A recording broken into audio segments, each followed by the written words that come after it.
This episode is sponsored by Friskies, who would like to tell your cats hi. Now, if that didn't get your cat's attention, there is one thing that always does the trick. Just pour some Friskies crunchy food in the bowl and you'll hear those paws come running. Works every time. With so many Friskies choices, you can always bring your cats running from their secret napping spots. There's always more to explore. See for yourself at friskies.com or visit your local store. When kids don't play, they grow up without imagination. Then it's all small talk and awkward weather chats. Good thing Gushers, Fruit by the Foot, and Fruit Roll-Ups are made to be played with. You better be playing. The McDonald's Snack Wrap is back. You brought it back. Ranch Snack Wrap. Spicy Snack Wrap. You broke the internet for a snack. Snack Wrap is back. Ba-da-ba-ba-ba.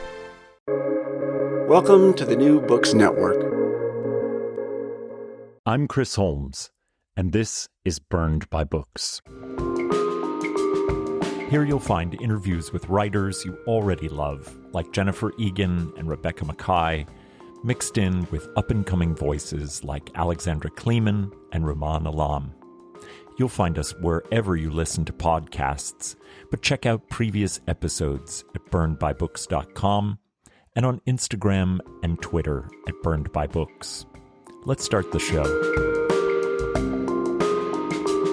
The narrator of Laura Vandenberg's latest novel, State of Paradise, is a ghostwriter for a famous author of commercial thrillers. She and her husband are contending with a particularly odd summer in Florida, as the husband takes increasingly long runs observing the denizens of their small, humid town.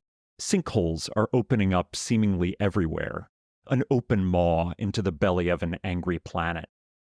The world has just emerged from a pandemic that has forever changed the lives of the ghostwriter and her family, and an extreme weather event floods much of Florida in an unceasing rain.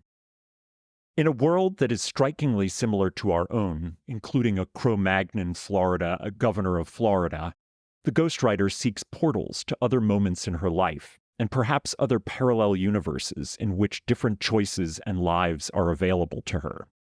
Virtual reality technology holds increasing importance as a means of departing one's reality for another, stealing away the ghostwriter's sister. And all the while, the ghostwriter considers what it would mean to actually write her life into being on the page. A powerful new entry into what some are calling the new weird of fiction, State of Paradise gives us a vision of a world to come and a world already here, featuring cults, extremist feminist writing collectives, planet-shaking climate change, and so many weird realities that feel like our everyday. Written with a burning clarity that leaves a mark, Laura Vandenberg has given us a novel that asks us to encounter the wilderness of our imaginations with fresh eyes. Equal parts of family drama of secrets hidden and revealed, and a speculative world fiction that lives in the oppressive heat of our increasingly inhospitable climate. State of Paradise is a triumph for the novel form.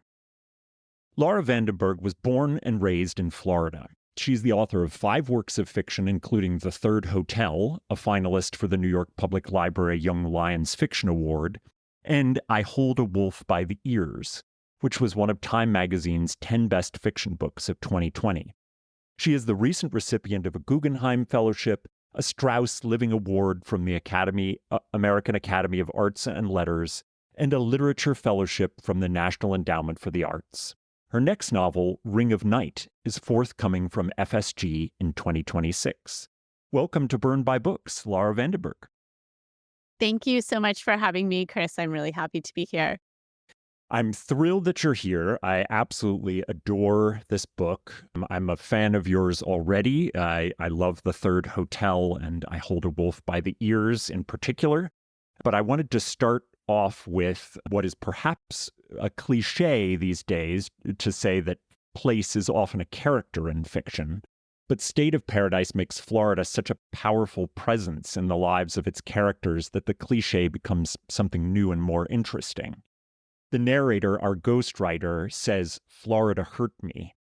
You are from Florida, and certainly Florida exists in the U.S. imagination in a sort of state of exception. But what made Florida an important character in this novel?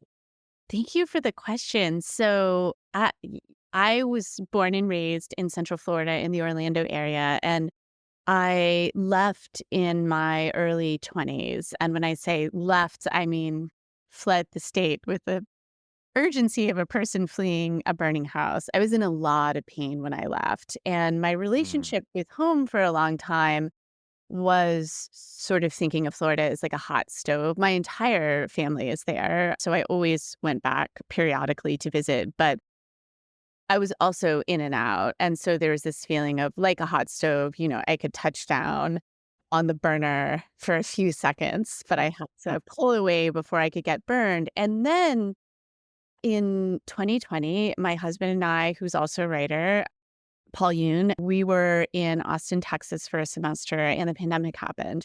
And for various reasons, we had to leave the apartment that we were living in. And we decided to drive to Orlando, which was, roughly it was a day's drive. And, we thought we would be there for a few weeks, maybe a month or two. And we ended up staying for much, much longer. And it was the first time that I had lived in Florida since I was in my early 20s. And it ended up being a really profound experience going home. I couldn't escape, I had to keep my hand on the hot stove until something melted away and something God. stepped forward, which was, as the analogy suggests, scalding, but also it ended up being really transformative too. And particularly in the early days, I did a lot of long runs early in the morning. I spent a lot of time in nature preserves where there were no other people around. And I really started to look at the landscape with a sense of wonder that I did not have as a younger person. I mean, Florida is incredibly beautiful in a strange, hallucinatory way. It's nature is brutalized in Florida, but it's also always pushing back. It's always reminding you of its presence. It's always reminding you that it still has teeth. And so it's, not hard to be out in the swamp and with the mangroves and to feel like you're on the edge of something uncanny. And so I was really alert to just the energy of the natural world, the energy of landscape. And that certainly informed a lot of the descriptive writing around Florida. A writer with another Dutch surname, Jeff Vandermeer, annihilation, so reminds me of what you're describing there. Totally. Yeah. And it was really funny to read writing about I love the Southern Reach trilogy, and I'm so glad you brought up Jeff Vandermeer, but it was funny to read, writing about annihilation from people who had never been to Florida because they talked about Area X like it was a totally another planet. And to me, when I read Area X, I was like, oh, this is like an amplified Florida. Just in the sense that, particularly during the summer, because, we get these, we really have Central Florida is technically it's subtropical, but that kind of climate where we get those, it's not 4 seasons. It's more like a wet season and a dry season, but we get these big soaking rains in the summer and things grow with just unbelievable speed. And so you can see how Area X is is that kind of environment with the volume turned up a little higher. Yeah, I mean, my experience with Florida is like a very unique one because my grandmother lived in Key West for most of her life, and so I really thought for a long time of Florida as only Key West, and so I had a very distorted vision of the state. But even in Key West, it does, it feels like maybe the sea will just kind of swallow you up one day. Absolutely. Yeah. We might call the world of State of Paradise a 1.5 speed version of our present. Ecological calamities and major weather events are happening more regularly and more severely. virtual reality is omnipresent and a separate state of being for many people, and the terrible politics of our moment are perhaps even just a tinge bleaker. What was appealing about conjuring a concentrated version of the present? Well, that's something that really interests me about speculative fiction. I mean, we have so many dangers to contend with in our moment that I'm less interested in inventing entirely new dangers or systems of danger and writing into what's already with us. And in some ways, what's already with us to such a high degree that it can almost be hard to see.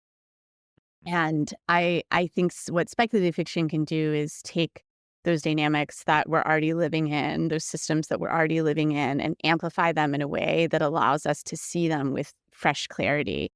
And so that's something that I was really interested in doing with State of Paradise, thinking about the environmental component, the tech component, the idea of portals, and also the political situation in Florida, which feels quite apocalyptic and has for some time.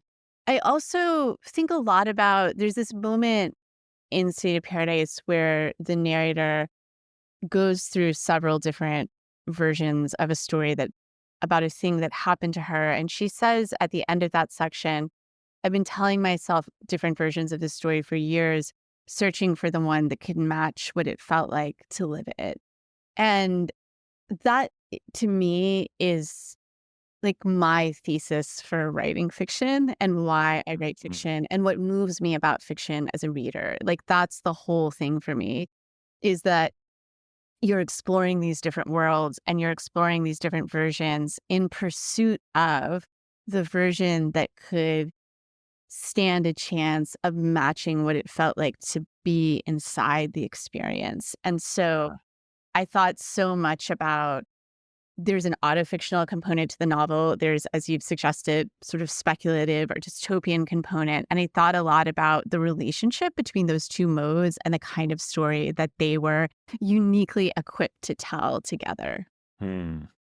So nicely said. Our protagonist is a ghostwriter for a famous and commercially successful writer of thrillers.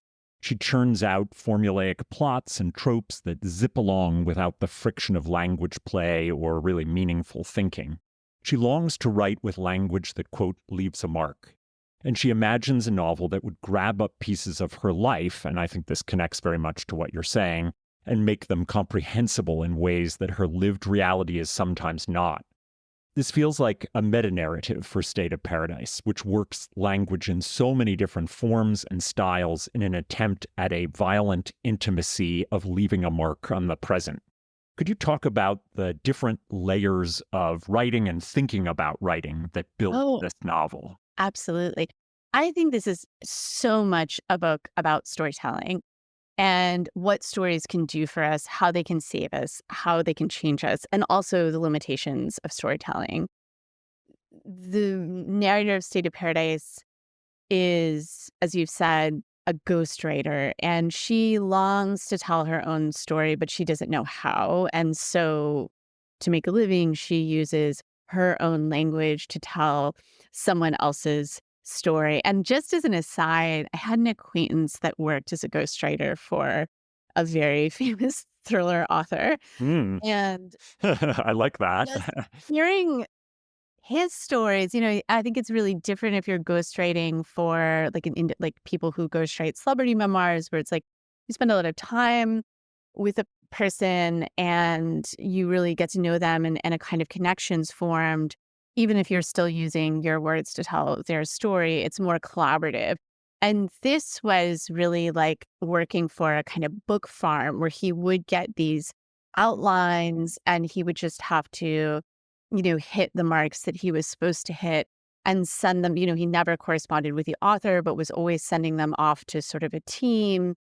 And the sense that he was part of this like stable of ghostwriters. And that was, to me, writing is so intimate, so personal. And that sounded so antithetical to how I'm writing. Was actually really interesting to me. And it was really interesting And as you know, as I did in the novel, to like really let my imagination run wild in terms of what the rest of that world or the rest of that ghostwriting apparatus looks like. Mhm. So yeah, so that was I really wanted this character to kind of go on a journey of learning how to tell her own story or starting to learn that. And and I think in order to create that journey, I needed her to begin in a place where she was in this really conflicted relationship to story. Like Yeah, technically yeah. she is telling for a living, but they're not her stories, and they're not Mhm. stories that feel truthful, and they're not stories that feel meaningful. And one thing that I was thinking a lot, I think sometimes, when we talk about the power of storytelling, we there's a tendency to sort of reflexively regard story as a positive thing or a constructive thing. And I actually don't think that that's true. I think story is almost like a neutral tool, and it can be used in ways that are constructive. It can also be used in ways that are terribly destructive. I'm thinking political campaigns, right? Like those are like we're made of story. Mhm. We're made of story as individuals, to some degree as like a society, we're made of story. And sometimes people tell terrible stories, but they're really convincing to a large part of the populace. And so Yeah. they end up having tremendous influence. So I was interested in also just exploring all of the ways that story works on us, and some of those ways we're alert to and others we're perhaps less alert to. But this idea of being, families are made of story, Mm. neighborhoods are made of story, but just all the like layers of story that create our lives in a sense. And the way that, our lives, there might come certain moments where our lives can actually depend on learning to tell ourselves a different kind of story about what's possible, or what's possible in the either what's possible for us as individuals or what's possible in the world. Shh. Hear that? Big waves are calling. Dive into refreshment with Kona Big Wave. Tropical flavor and the taste of aloha in every drop. This summer, don't just listen. Join Kona on the Big Wave Bonfire Tour. More information at konabigwave.com/bigwavemusic. Kona Big Wave. Liquid Aloha.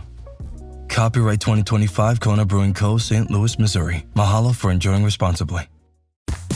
This episode is brought to you by State Farm. Knowing you could be saving money for the things you really want, like that dream house or ride, is a great feeling. That's why the State Farm Personal Price Plan can help you save when you choose to bundle home and auto. Bundling, just another way to save with the Personal Price Plan. Prices are based on rating plans that vary by state. Coverage options are selected by the customer. Availability, amount of discounts and savings, and eligibility vary by state. Have you read Rebecca Mackay's The 100-Year House?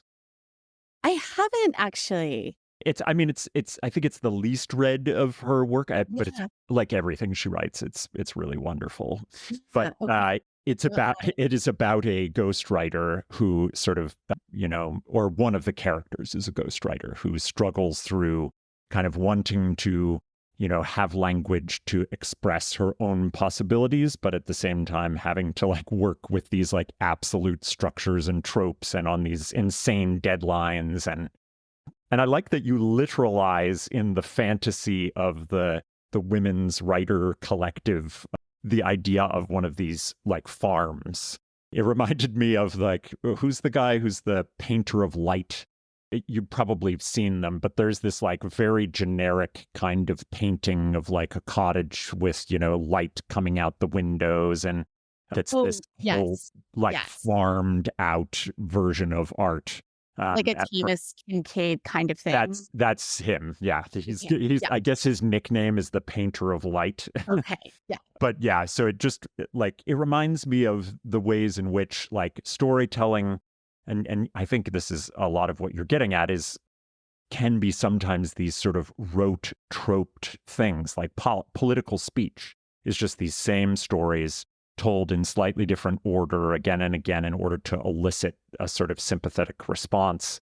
And then, a different kind of writing is the kind that seeks to express oneself in a way that's visible. Yeah, absolutely. And I think also less constructive types of story are really about affirming what we already believe. It's sort of affirming the stories that we might already believe consciously or unconsciously. And I think the writing that I've always been the most interested in, both in my own pages and also as a reader, is writing that disturbs or unsettles my understanding, that encourages me to see new things in the world or be alert to dynamics or questions that maybe I was only half aware of before or not aware of at all. So I'm really drawn to work that shakes me up a little bit in that way. I'm wondering if you might read a section for us that very much takes up the nature of writing. It's a moment in which the ghostwriter decides to take down one detail from her life every day and to look at the conglomeration of that detailed vision. Would you read a little bit for us, Laura? Yes, of course. I start writing down one detail a day. The tangerine sunsets, the musk of my dog's paw, the empty wine bottle I find in the bushes, strawberry Moscato. I write about the split second in the transitional zone when I felt shadows rushing alongside me and I nearly turned in their direction, hurled myself in. I write about the man I hear crying out in the concrete block of a public restroom down by the lake, his anguish amplified by the concrete walls. I record the details of a recent holdup at the Easy Pawn. The stolen items include a power saw, tennis rackets, several collectible baseballs, various knives. I write about the house a few blocks over that always seems to have a different kind of pet in the backyard. A rooster, a yappy white chihuahua, a giant tortoise that creeps with glacial slowness across the lawn. The woman I spotted late one night in an illuminated garage, surrounded by cars on metal lifts. She was in a denim dress, barefoot, dancing alone to salsa. The man in American flag pants pushing a grocery cart filled with empty bottles along the side of the interstate on a blistering day. One leg for stripes, one for stars. I write about Mr. Heaven's hot, succulent bags of boiled peanuts.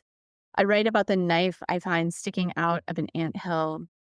With these fragments, I slowly begin to build a world. I go where I need to be. I write about the time my former best friend and I kissed each other through a sheet. Memory is a place too, after all. I write about how I sometimes write notes to my father on lined cards and then stick them in a drawer.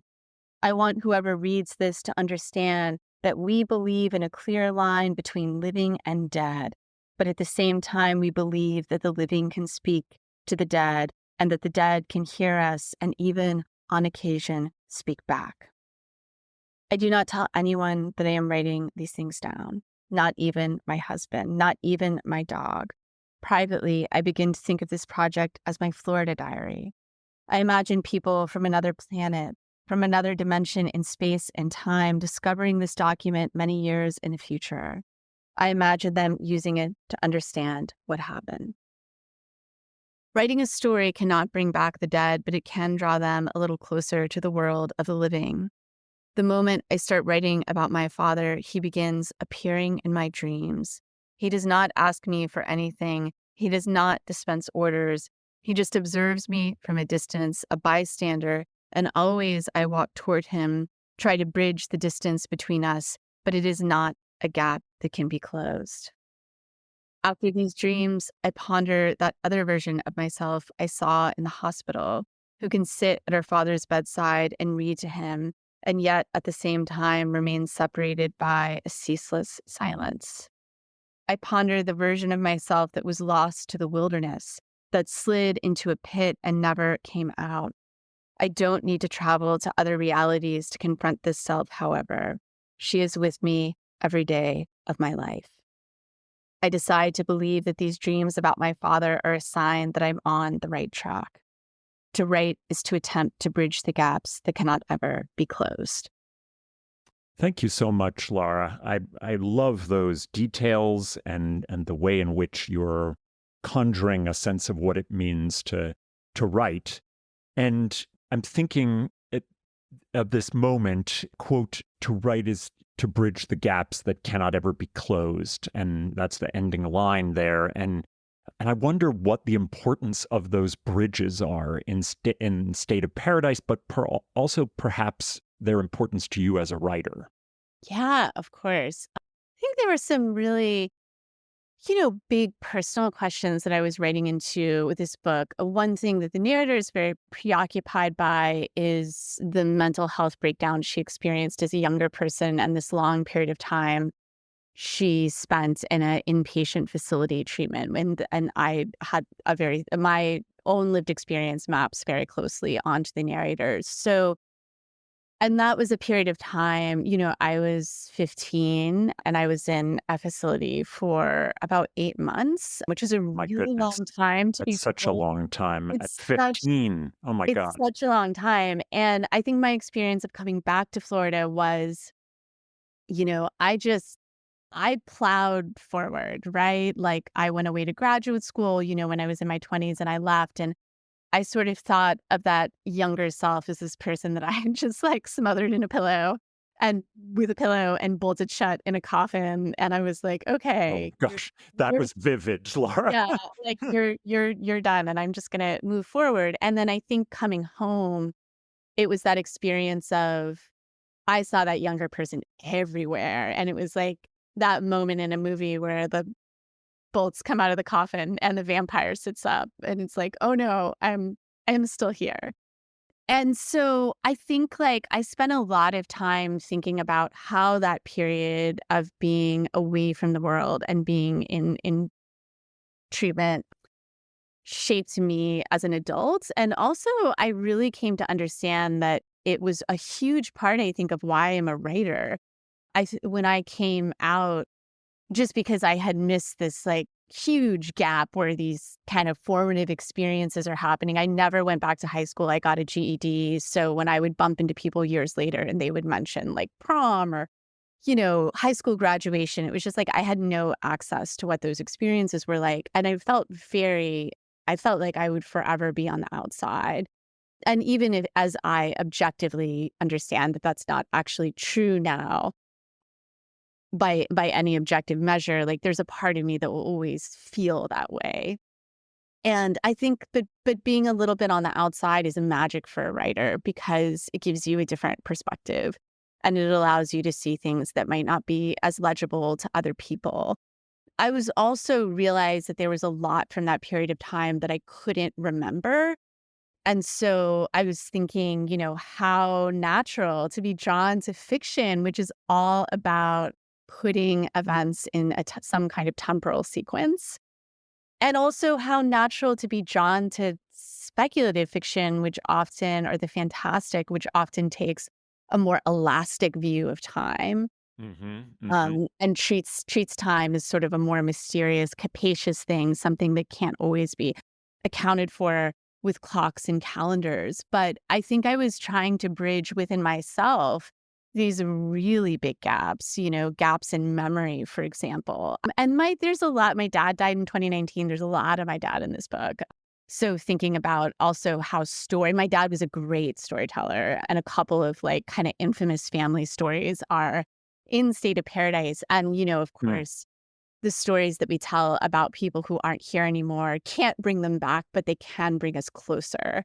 And I didn't open up, all of the memories that are missing, but some things did come up when I was working on the book. So some gaps were filled. So that was, I think, in a tangible way, this idea of story, I felt very much like I was working to bridge gaps that couldn't ever fully be closed, but I could get closer, or even the attempt was valuable. So that was really like a core part of the process of writing State of Paradise. So, and I wanted to think a little bit more about the Institute. It was so horrifying to me. And I didn't know that this was your own experience, and that of course lends it a different level of serious for me in talking about it. But I couldn't help thinking of Gaston Bachelard's The Poetics of Space, and how I don't know if you're familiar with that at all. I'm not, but I love the title. Yeah. That, like, made me want to read it immediately. You should, I mean, you should read it. I find it like life changing. But Okay. his basic, if I'll do a vulgar summary of his sense of Yeah. space and the imagination, which is that we don't just remember nostalgically spaces, especially from our youth. Those spaces, to Bachelard, are the shaping agents of our imagination in those times. So, like, he talks about characters in Austen writing in garrets in the attic Right. and Yeah. having those literal, confined spaces shape what their imagination could think about. And I just kept thinking about, this young ghostwriter, her young life being shaped by this container box where there's no window. It's so sort of blanded out, except for these sort of nightmarish roommates who are like always like trying to take their life or having terrible visions. And that her sister then forces her to have to deal with the literal container of the imagination to return in a way to it. And I just thought Bachelard seemed a perfect interlocutor for your sense of how that space worked. Totally. That sounds so interesting. Yes. And that, again, this is the auto-fictional component. But I did very much, I didn't return to like the physical structure, but like in imagination, in memory, I did return to that space in a way that I didn't anticipate, and certainly hadn't made such a return in a very long time. But yes, that can be, I think, kind of an interesting thing to realize as an adult, and that you think these parts of your history are just right, like locked up in a room somewhere, and then all of a sudden they're hyper present. Mm-hmm. Yeah. I want to talk for a moment about the ghostwriter's husband, who I love as a character. He's a historian, that's right? Yes. Yeah, so he's thinking about pilgrims and pilgrimages, but for most of the novel, he's a runner, logging an increasingly number of impressive miles each day and taking in his new home. He begins to create a community of sorts, the people he passes each time he runs, many of whom cheer him on or wish him well, and he in turn thinks of their lives and imagines them as full, complete people. Haruki Murakami has a wonderful memoir of running, what we talk about when we talk about running. Yeah. Yeah, you've read it, yeah. Yes. That documents his increasing reliance on running long distances to understand the world. How does running and the community that the husband creates help us understand something different about society and community and connection in State of Paradise? Yeah, it was kind of, so that is also very autobiographical component. So my husband is a runner and does do long distance runs. And he would go out. I should also say, when he was born in New York City and grew up in New York State and New England, and had never lived in the South or in Florida. So this was an entirely new environment for him as a wake-up call. Yeah, yes.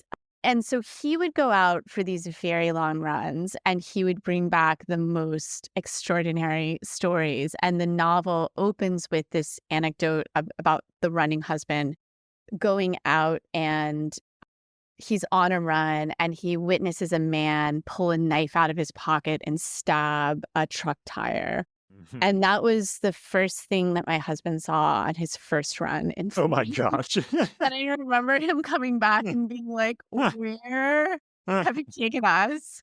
What is this place? But welcome to Florida. yeah, welcome to Florida. But the coda to that's sort of amazing, and this is recounted in the novel, is that he was so startled that he just stopped running and was kind of jogging in place without even realizing it. And the man who had committed the stabbing looked up at him and saw him and sort of tipped the knife in a little salute.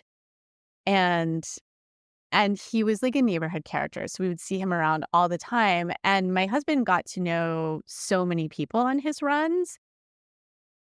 And there was actually a sense of community, and the novel kind of tracks like the odyssey of we called he had a bike that he got around on, a man with a knife, and so we called him the bike man before we learned his actual name, and he had a dog with him, and and there was this like whole journey of him, his like how his life changed over the course of that year. It changed for the better, I'm glad to say. But my husband got to know, I mean, there were, we had like, religious people handing out pamphlets that started like bringing him bottles of water. It was, of course, very hot, and he was always dripping in sweat. And there was like we were not in Orlando proper, but in a small town outside Orlando. And so there was like I think it comforted people too in a very unstable time to see the same person on his route, like day after day after day, rain or shine, even if it was unbearably hot. And people would come up to me like in the grocery store and be like, "Oh, you're the Running Man's wife." Like, we're cheering for him. I joked at a certain point that I really think he could have run for like public office, That's on. Your slogan could be running for the people. Yes. Yeah. Great moment in the novel. Excited. Luckily for us, he decided to keep writing books and to not get ensnared in small town politics. But it was actually particularly at a time where we are often distrustful of people who are different from us and have different values. Like, it was actually, there was something really beautiful about the community that sort of sprouted around his running, and the way people were legitimately like cheering for him and doing tangible things like bringing him water and, doing tangible things to support him. It was kind of amazing.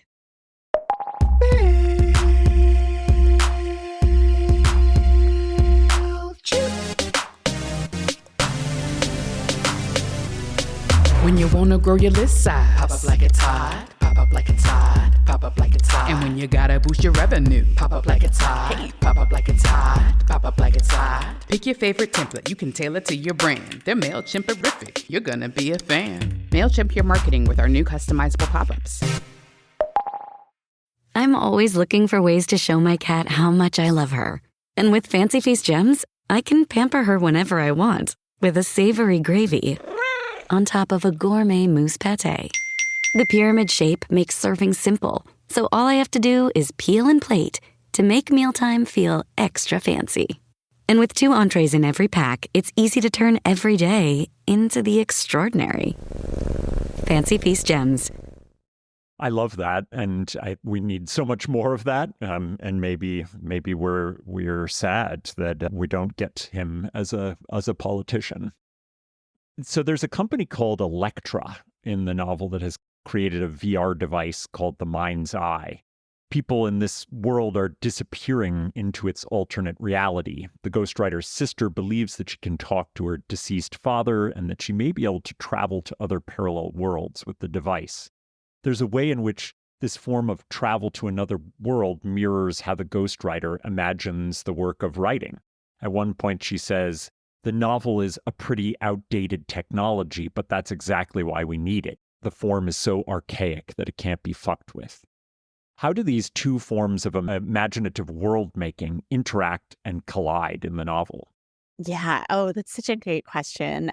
So I was really interested in like portals are definitely all the different kinds of portals that we encounter in our day-to-day lives, and portal moments, that are transformative in some ways. We move through space and time. And that's a real important kind of nucleus in State of Paradise. And I'm interested in technology as a portal. I mean, there's so many moments in Florida, and, this is a very common domestic scene in our day and age where it was like, my mom and my sister and my husband and myself, and we're all sitting around together and we're all on our phones.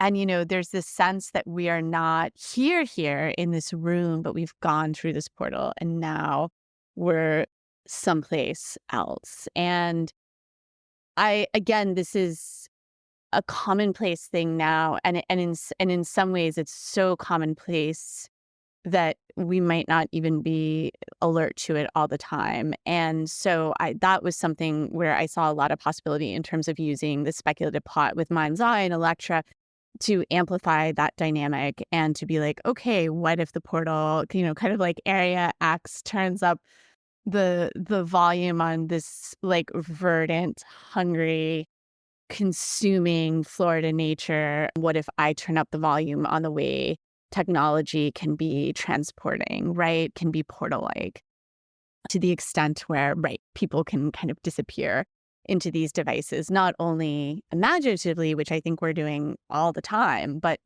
literally. So that was one piece. And also thinking too, the founder of ELECTRA, we don't know who's behind ELECTRA until we're fairly late in the book, but there's a lot of secrecy and mythology around ELECTRA and who exactly is responsible for it and who this inventor is. And I think, when we're using technology, we are, being guided by these like massive companies, right, who don't have our best interests at heart. Yeah.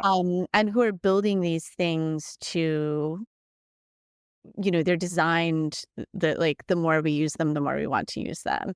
So this idea that like we spend so much time on these devices and we're being pulled in directions that, we're not always totally cognizant of.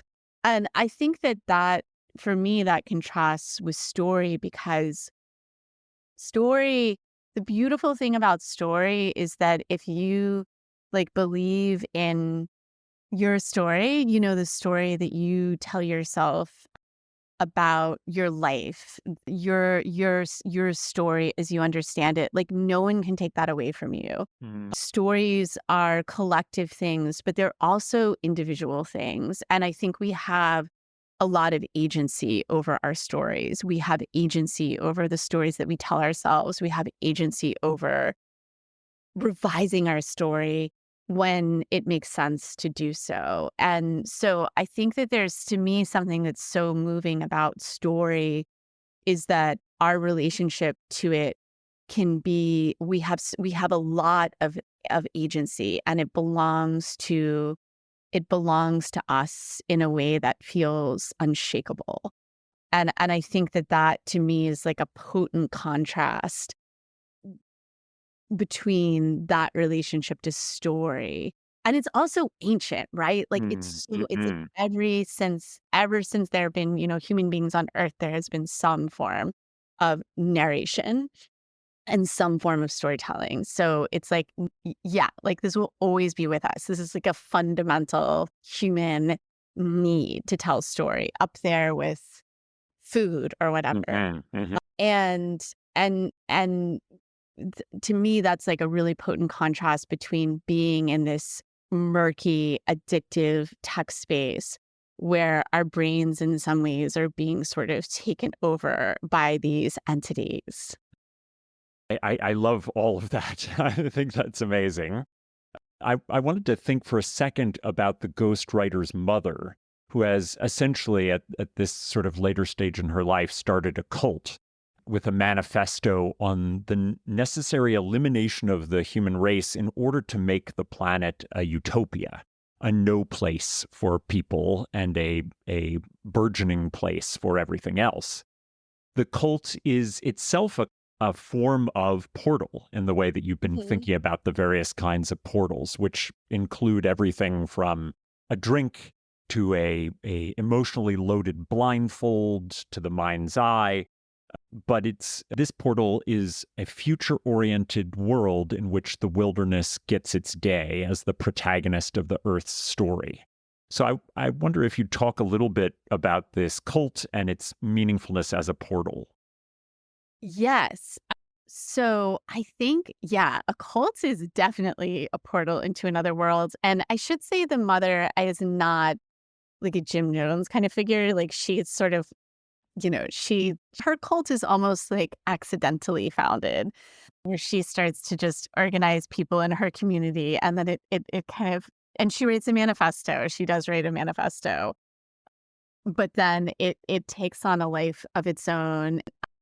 Well, I was interested in I mean, there is an actual, like, the human extinction movement, like, is an actual movement, just which is to say, like live long and die out is one of their mottos, which is it's sort of just saying, like, for environmental reasons, we should just not continue to propagate the species. And I don't have children myself, but I have, like, nieces, and I'm super glad that they're in the world. So it's not a worldview that I myself necessarily subscribe to, but it was interesting to me. And I think, we're in a moment of intense environmental crisis, and I think it can feel so colossal that it can be hard to know what to do as individuals. And so I do have admiration for people who have a vision of something that can help and are taking clear steps to get there. And that's how I think of the mother too, that she sees a really dire problem and decides that she has a vision for how to address it.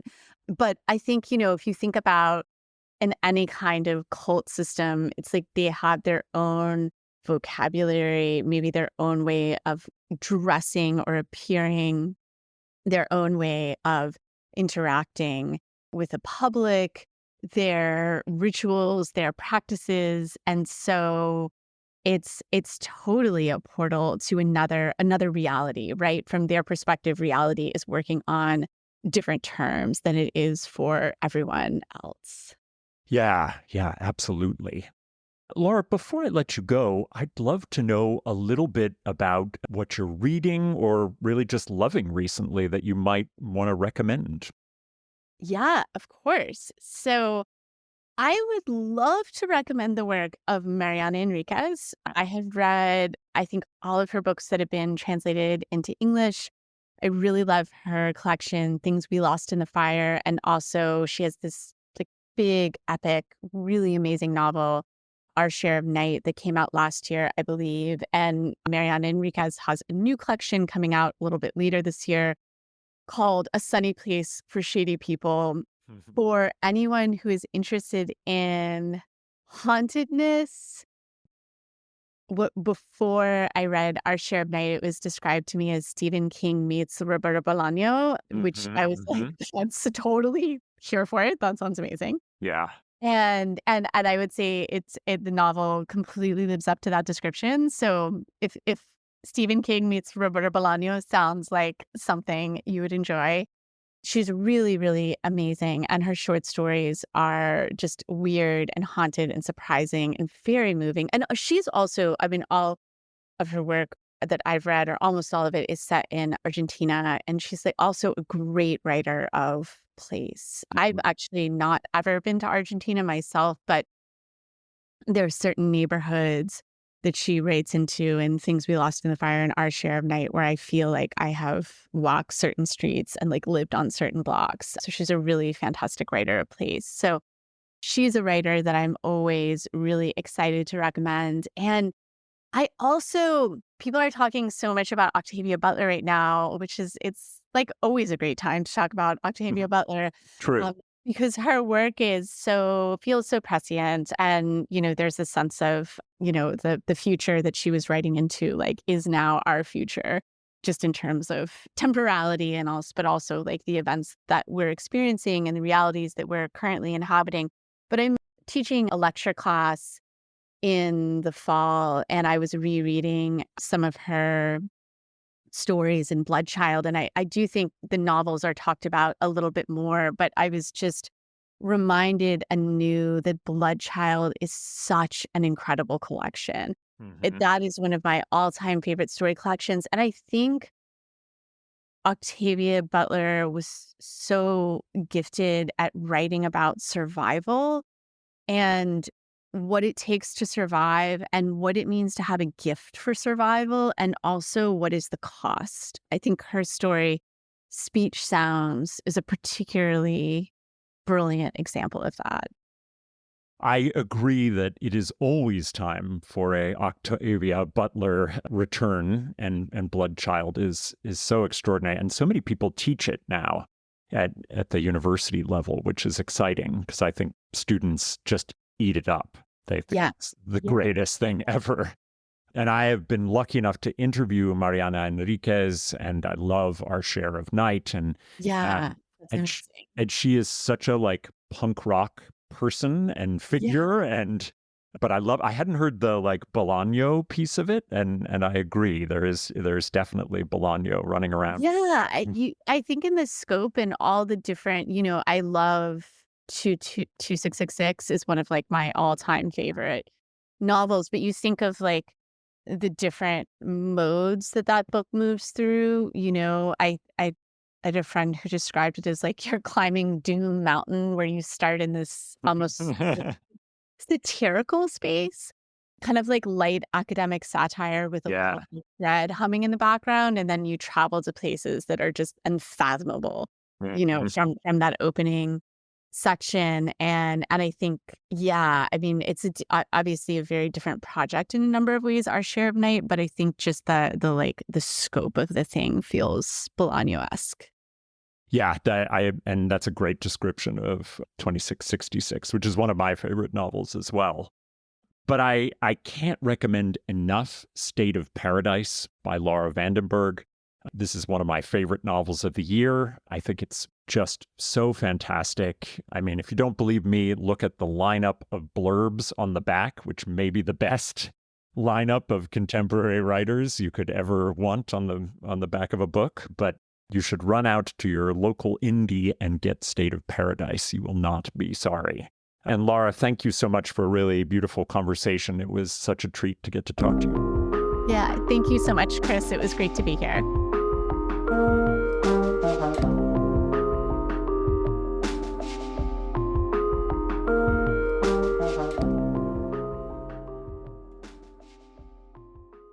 Well, that's all from me for now. My thanks to Laura van den Berg for coming on to talk about her latest novel, State of Paradise. You can find links to purchase State of Paradise and all of Laura's recommended books at the website, burnedbybooks.com. At the website, you'll find all of our previous episodes, links to buy a podcast t-shirt, and ways to get in touch. As you listen, take a moment to rate the show on iTunes, Spotify, or wherever you find your podcasts. Until next time, this has been Burned by Books.